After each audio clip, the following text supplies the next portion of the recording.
नमस्कार. श्री स्वामी समर्थ सर्वांना. इथे मला आज डुबुकवड्याची भाजी बनवायची होती. घरचं येस्वर म्हणजे जो येस्वर आहे उन्हाळ्यात दळलेला माझ्या आईने दिलेला, त्यापासून मी डुबुकवड्याची भाजी बनवणार होते. इथे गरम करण्यासाठी गॅसवरती कढई ठेवली आणि छान असं गरम तेल झाल्यानंतर त्यामध्ये जिरं, मोहरी आणि लसूण टाकून घेतला आणि ते सर्व तळत आल्यानंतर मग जो येस्वर आहे येस्वर काढून घेतला एका वाटीमध्ये मी आणि मसाले पण काढून घेतले. मसाल्यामध्ये अंबारी मसाला, महाराजा मसाला घेतला, 2 मसाले घेतले. त्या अगोदर मग इथे थोडं चवीपुरतं तिखट टाकून घेतलं, चवीनुसार हळद टाकून घेतली आणि जो मसाला घेतला होता मी 2 प्रकारचे मसाले ते पण यामध्ये ॲड केले आणि येस्वर आहे तो पण यामध्ये टाकून घेतला. येस्वरामध्ये बाजरी असते, हरभरे असते, भाजून घ्यावं लागते हरभऱ्याची डाळ, बाजरी आणि कांदा भाजून म्हणजे वाळून तो पण भाजून घेतात यामध्ये आणि आणखी काही मसाले ॲड करतात आणि हे उन्हाळ्यामध्ये दळून घेतलं जातं येस्वर. खूप छान लागते ही भाजी येस्वराची आणि झटपट तयार होणारी. इथे मी गरम पाणी करायला ठेवलं होतं एका गॅसवरती. गरम पाणी त्यामध्ये ॲड केलं आणि ते छान असं ढवळून घ्यायचं आहे, नाहीतर मग गाठी होतात.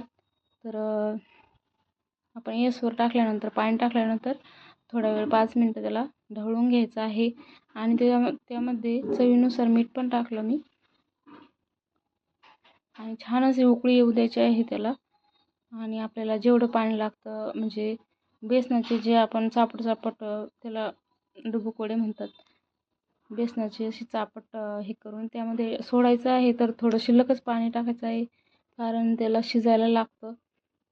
त्यामुळे थोडं शिल्लकच म्हणजे शिजून कमी होतं ते आटून पाणी, मग शिल्लकच टाकायचं आहे. इथे मी बेसन भिजवून घेतलं, बेसनामध्ये हळद, मीठ आणि तिखट टाकलं थोडं आणि ते अशा प्रकारे हाताला पाणी लावून असं सोडून द्यायचं आहे, उकळी येऊ द्यायची आहे.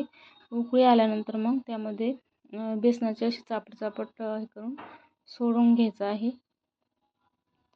खूप छान लागते ही भाजी आणि येस्वर उन्हाळ्यामध्ये दळून घेतला तर अशी झटपट गडबडीत आपण भाजी अशा प्रकारे करू शकतो. आणि जे आपण भाजून म्हणजे मिक्सरमधून काढून त्याला थोडा वेळच लागतो, ती पण छान लागते आणि ही अशा प्रकारची पण छान लागते भाजी. अशा प्रकारे मी सर्व टाकून घेणार आहे. चापट बोटावरती करायचं आहे, 2 बोटावरती. खूप छान लागते अशी भाजी. तुम्ही पण करून बघा माझ्या पद्धतीने आणि कशी वाटली माझी रेसिपी ते मला कमेंट्समध्ये नक्की सांगा. आणि माझ्या चॅनलवर नवीन असाल तर सबस्क्राईब करा, लाईक करा, शेअर करा. भेटूया असंच.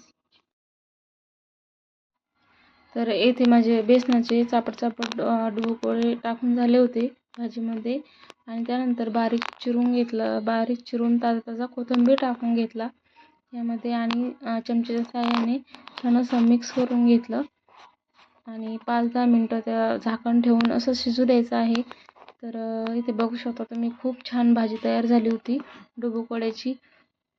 कशी वाटली माझी रेसिपी तुम्हाला ते मला कमेंट्समध्ये नक्की सांगा.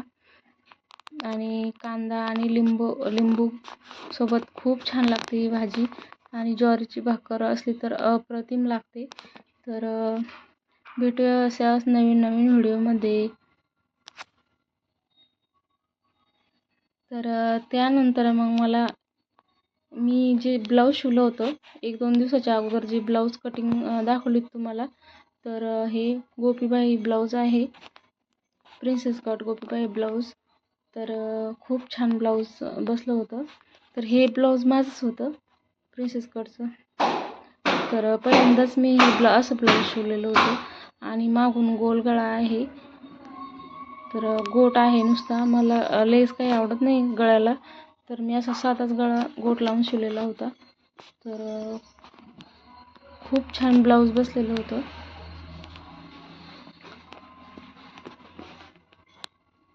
अशा पद्धतीचं ब्लाऊज आलेलं होतं. खूप छान वाटत होतं ब्लाऊज. आणि त्यानंतर मग हे पण ब्लाऊज मी शिवण्यासाठी घेतलेलं होतं. ब्लाऊज कट केला आणि जोडून घेतलं. तर आता सर्व पार्ट जोडून घेतलेले आहे ते, म्हणजे शिवून घेतलेले आहे अस्तर आणि पीस जोडून घेतला आणि ते फिटिंग करायचे राहिलेले आहेत. आता त्याला बाही लावून लावायचे आहेत. तर इथे त्यानंतर मग आणखी एक काल गिऱ्हाईक आलं होतं, म्हणजे कस्टमर आलं होतं ब्लाऊज टाकण्यासाठी. तर हे ब्लाऊज पीस म्हणजे साडी टाकली होती त्यांनी. तर ब्लाऊज पीस होता शिवायला आणि पिको फॉलसाठी साडी टाकली होती. तर 2